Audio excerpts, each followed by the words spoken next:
Hey guys, Matt, IronTrap Garage, and today we're going to be doing the big project that we've gotten a lot of questions about in the comments. So as we were chopping the car, a ton of people were asking what we were doing with the B-pillar on the car, and it probably was one of the top comments or questions we were getting throughout the chop process.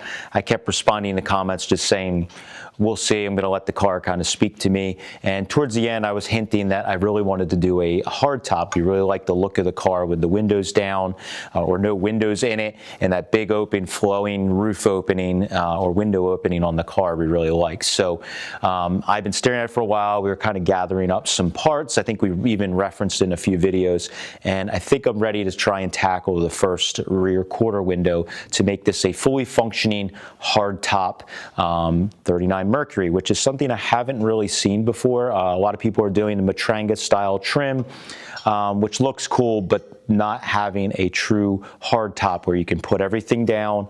And like some of the later cars, there is, totally a big opening there, and not having something where you actually just slide a piece of glass in, or it's removable, something that actually functions like the factory. So taking ideas from people that are much smarter than us, car designers over the years.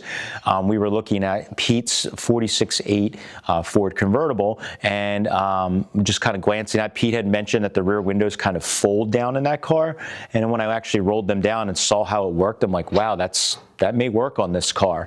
And we started just brainstorming. Luckily, Pete has a large and vast parts collection, much like myself, and he had a bunch of different windows that were potential candidates for this. So he brought, between him and our friend Jeff, they brought me two 46 to 48 Ford rear windows that with the track and the secret little piece here, which is, I think, the magic to all this. There is a little there's a little like cast bracket here that allows the glass to kind of go over the B-pillar and over into the door. And then there is a bracket here that bolts into the B-pillar and lets this window actually fold all the way down like this. So when it's up, it's basically vertical like that. And then as you roll the window down, it rolls down and it disappears. And when it's 90 degrees from where it was, it's hidden behind the upper area of the body there on the quarter panel, which makes it disappear, so to speak. So it works really well, and we're going to take some of that idea. Some of the pieces that I really like on that is this stainless trim that is right here that actually covers the pivot. You can see in this shot here, that piece is really cool because it kind of covers everything, makes it look finished.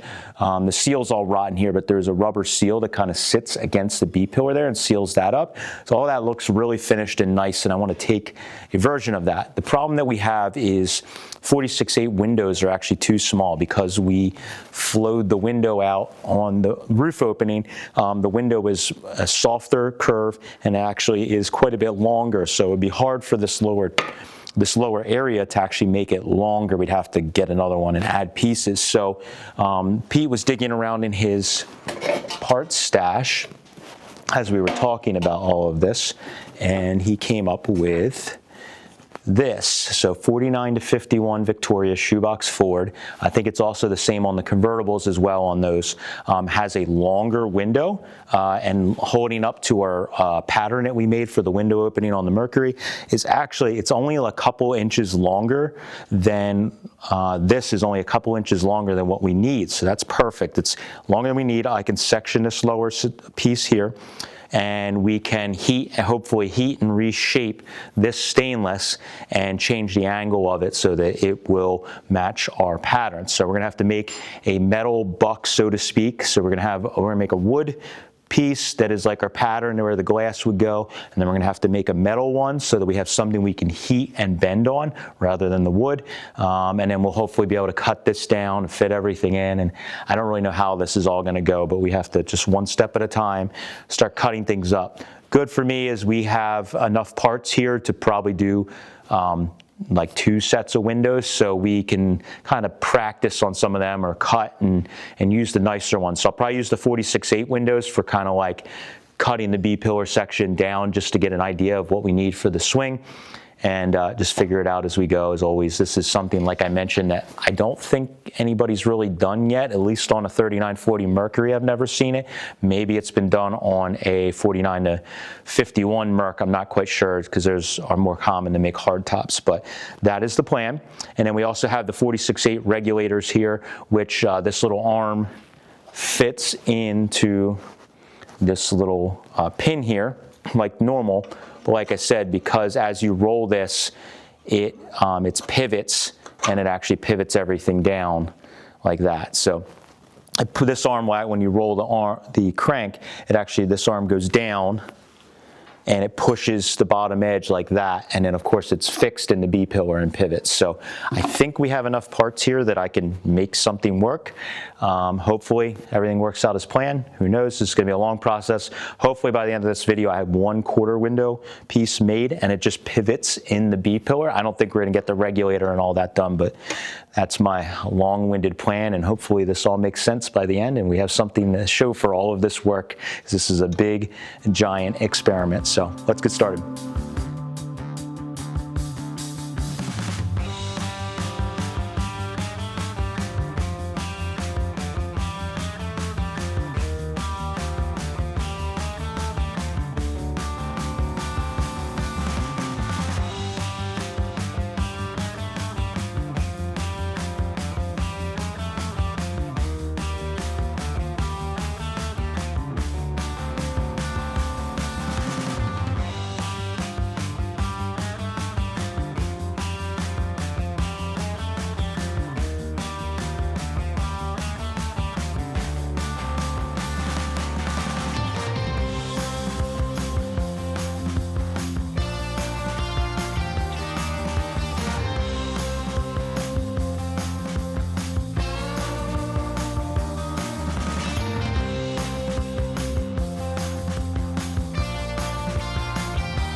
Probably start right back as new anchor. Yeah, wow. So I'll put a little pressure, light pressure. Just what I got.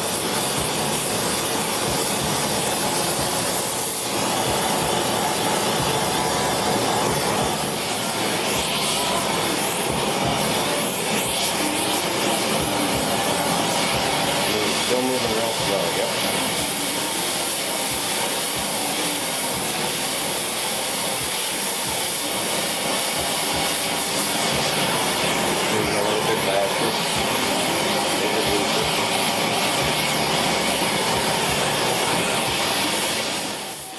That might be the same spot, I don't know.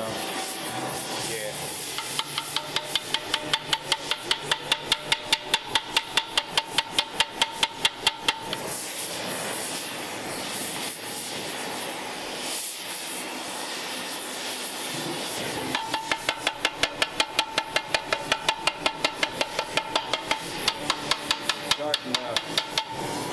It's starting to cool it and draw itself back up.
All right, let's catch you guys up with all the work I've been doing. I've been sick the past handful of days, so I didn't have a voice up until about lunchtime today for 3 days or so. So I was working, but we didn't have much sound because my voice was all squeaky and I'm still a little congested. So you can see I got the window molding pieces made from scratch. So just real quick, we found out, I didn't realize this or ever look until we were heating and bending this, that the original molding is actually just thin, real paper thin stainless that's wrapped around a 14 gauge channel, steel channel. And when we tried to heat it and manipulate it, this is what happened. It just cracked all over the place, and I was very bummed out, but it wasn't going to work. So I went to the metal yard and cha-ching, cha-ching, bought a 4x8 sheet of 14 gauge 304 stainless to make our moldings out of. So I've been cutting strips. You can see here with the plasma cutter, my low-tech way. This is a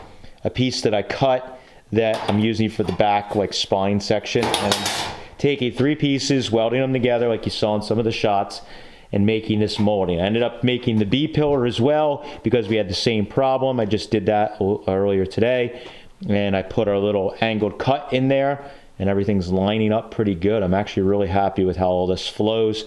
Still some light scratches in the stainless that I'll need to sand and polish out better, but everything looking pretty good on it. Now to get this to swing, I will need to cut a little trough or channel up in the rain gutter, for lack of a better term, or the U-shaped channel that's underneath of here, just because of the geometry of how this all works. When this swings back, it needs to kind of get into this space here, and I used that other original B-pillar as a sacrificial piece and chopped it down until I could just kind of force it, and it creates a big gap. So it's probably have to cut like a trough, like maybe that deep up inside of it, and it's only for maybe like 3 inches or 6 inches. I'm not quite sure, but somewhere in here ish. And then once it gets past there, then it just slides out. So that's what we'll have to do to make it work on this particular car, having that channel up above it. The other thing I had to do is using the Vicky 49 to 51 Vicky stuff, or convertible stuff. This trough, or this channel, this channel that the glass sits in, bottom of the glass, was actually longer than we needed, which is good because the 46/8 stuff was too short.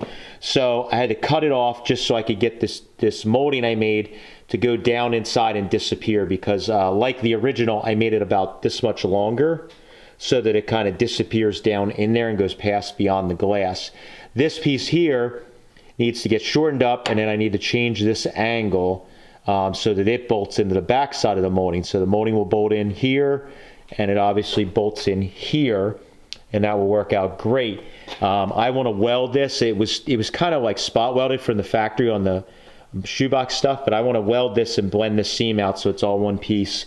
And then you could like slide this up off of the glass then for removing and installing the glass. So that'll work just fine. But in order to get everything kind of located, I need to get this piece back in, drill the holes on the back side here so that it bolts into that, and then it'll be all fixed as one piece, and that hinging part will be like it was when we started with the shoebox stuff. The only thing that I also have to figure out is right here you can see the bracket is exposed here. The original B-pillar has these little tin beauty covers that basically cover that hinge, and that's what goes over, looks bitchin', and I need to extract those. Well, Mike and I were looking at it off camera, and these pieces were spot welded in place, and without wrecking them from the front side, I think I'm gonna have to cut this channel all open so I can get inside and actually drill the spot welds out and separate these. Then I can put them back on and try and spot weld or tack weld them somewhere inconspicuous onto this channel. The good thing is this is 14 gauge. This is very, very thin. I could favor my heat on this piece and maybe put some tacks on it and then polish it all out. So that'll be kind of like the last step, but I need to get this stuff tack welded or get some really good tack welds on the corner pieces here so it's all one piece, and get it all together, and then we can work on that. That's kind of like the last thing to make it look seamless. So I got some welding and figuring to do, but we're moving along. I'm really stoked with how this is looking. It's a lot of work, but I think it'll be worth it in the end.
All right, so after a lot of work, I was able to get the rear window frame all made, and everything fit in and everything swinging, and our little stainless covers all spot welded back on. I just rough DA'd everything. It still has some grinding scratches in it, so eventually, with this being 304 stainless, we can actually sand polish this up to a mirror finish just like original stainless would have been. The nice thing is that it's fairly thick, being 14 gauge, so we had some room to take any waves and things out from welding and heating and all that stuff. But overall, for the goal for this video, I'm really happy. This did take almost a week. I started on a Sunday, kind of just trying to mess around a little bit with it, and today's Friday, and I had it pretty much done yesterday. So now everything fits and hinges and all of that stuff, and I figured here in the outro I'll just kind of talk through some of the stuff that I learned and what I did to make this all work. So a couple things that I learned. Number one, we learned, as we mentioned earlier in the video, that the stainless trim for all the convertibles and hardtop cars, and I learned this after we had the failure, was that pretty much every manufacturer did it this way. They made a steel channel, they took paper thin stainless and wrapped it in that, and that's what gives that, you know, it's actually just stainless wrapped, not fully stainless like I had originally thought. So you can't just heat and bend and reshape a piece of trim. Maybe if you're doing some very minor reshaping, I'm sure you could cut it and weld it if you were just kind of chopping. But if you're reshaping, I think by heating it, it just totally will disintegrate like we had happen. So you need to actually make stainless window frames from scratch. Of course, I could have taken box tubing, heated it, bent it, and then cut the sidewall down. I'm kind of on the fence if that would have been more or less work than this. I ended up just buying a full sheet of 304 stainless, like you mentioned, making this channel. So the first thing I learned is you can't use that original stainless, and to get the look I was looking for, much lighter on the window trim, I had to make it from scratch. So the first couple of things I learned, and I already knew this, stainless moves around a lot when you cut it, heat it, weld it, anything. It moves a lot, and it will warp and bend and move on you like crazy, which I already kind of knew going into it. But what made it a little more difficult is just not thinking about how much it would move or how just any little thing you did to it when you're trying to keep everything straight and to match a shape, how much that happens. So numerous times off camera, I had to take this trim and put it on the hydraulic press and actually pump and press this thing back into shape. It kept getting a bow, and I actually had to do somewhere in here, I think. The shape wasn't quite right, and I had to put a little cut and actually bend this area down just a little bit to get it to my liking. Well, by doing that, it warped it all crazy. We also had in the back side, my top strip, when I cut it with the plasma cutter, the metal actually warped and bowed from the cut, and I didn't think of that and straighten it ahead of time. So as I was tacking it, it was kind of walking the tail over, which in the end, as I welded it, pulled the whole tail over. And when we were just about done, even right before putting it in the car, I had to press this to get that tail end to kick over so that everything was nice and straight. So when we go to put a piece of glass in here, we don't have any type of issues with it having crazy pressure or cracking the glass over time because the molding is, you know, pulling on the glass. So we don't want any of that, obviously. So I learned that. Number two, the other thing I learned is that we need I ended up needing the 49 to 51 window molding, or the window hinge portion. So the 46 to 8 convertible, and then the 49 to 51 convertible and hardtop window mechanisms are almost identical, other than the window being like longer on the shoebox stuff. But the other key difference that was really helpful in this was this little part that curves up over the B-pillar here on the Victoria, or the shoebox stuff, I should say. This curvature is actually taller. That little arm, this part's about the same, I should say, but the arm that actually pivots is longer. So that allows us to get the bracket down into the flat spot of the B-pillar a little better, whereas the 46/8 must not have as much shape going on here, and it wasn't an issue. So when I tried to put that one in, it put this curvature right here too low, and it was interfering with the B-pillar. So by using the shoebox stuff, that put it at a good spot. It was right in a perfect area on the flat spot of the B-pillar. that I was able to put that angle line bracket that this bolts into, and then that got this curvature right. So the kind of mixing of parts here that we have to use. The regulator I'm going to use is the 46/8 just because it's what I have. But I'm pretty sure that the regulators on both of them are very, very similar. They work the same way, so that shouldn't be a problem. The other thing that I didn't realize until we started doing all this is that the back corner of this, because I didn't use any sort of computer CAD system to test. I mean, some of the channels I see that are building really high-end hot rods and different stuff, they're using CAD and all kinds of things to check the geometry of things, and they're doing the water jetting or CNC plasma cutting parts, which is fantastic. While we do have a lot of tooling in here, I do still kind of prefer to do things handmade, old school, when I can, because I think it adds to it's part of the process for me. So I didn't know how this geometry was going to work. And when I was doing just the B-pillar piece and swinging it, I realized that we were going to have to cut a pocket into the channel that's underneath of here in the roof, piece that I had made, you know, when we repaired all the mouse damage. But what I didn't realize is this back section here was going to need a lot more clearance than I had thought. So I started out thinking we're only going to have to make a cut that was maybe 2 or 3 inches long for the pocket, and then it would swing past. In reality, it ended up being 8 or 10 inch pocket that I had to cut in there so that everything flowed and moved nicely. So that was something that shouldn't be an issue, because I'm going to weld a little pocket in there to make it sealed up, and that will bring the strength back to that channel. It's only the width of this, so it's only a 3/4 inch channel we cut in there, and it's about a, I don't know, 2.5 inch wide channel in the roof here. So it's not really going to hurt the structural integrity, but I will box it in when we get closer to finishing the car. So without further ado, hopefully this will hinge. So I have a clamp right now just holding it in place, but you can see, try not to hold my hand there. So this hinges down like so, like that, and disappears. So it hinges very nicely from the weight of it. That's why I had to hold it with my hand. It will just flop down. And right now it's still, the back corner is still floppy because there's no regulator to hold it kind of in line. So, but it hinges up nicely back into place. And like I said, I just had a little clamp in the back corner to hold it when it's up. So by doing that pocket, it allowed me to hide the stainless and have basically no gap in here, which is amazing, because when I was first thinking about doing this without cutting a pocket, we would have had to have like a 1/2 inch gap underneath the window, and that just would have looked odd. So by doing this, everything's hidden in the trim, so when the windows are up, looks totally factory. I'm sure we're going to get a lot of questions about seals. My plan is to use a Vicky or convertible type seal from one of these cars that actually will clip into the back side of this stainless Mercury trim. And then it has a flap, and instead of the seal being above the window frame, it's actually touching on the back side of it, and the window will kind of slide against it. So as it goes up, it will be pushing against it, and it will seal it from the back side. So it'll be fixed to the top of the stainless trim here, and then it'll touch the back of our window frame when it goes up, much like the factory.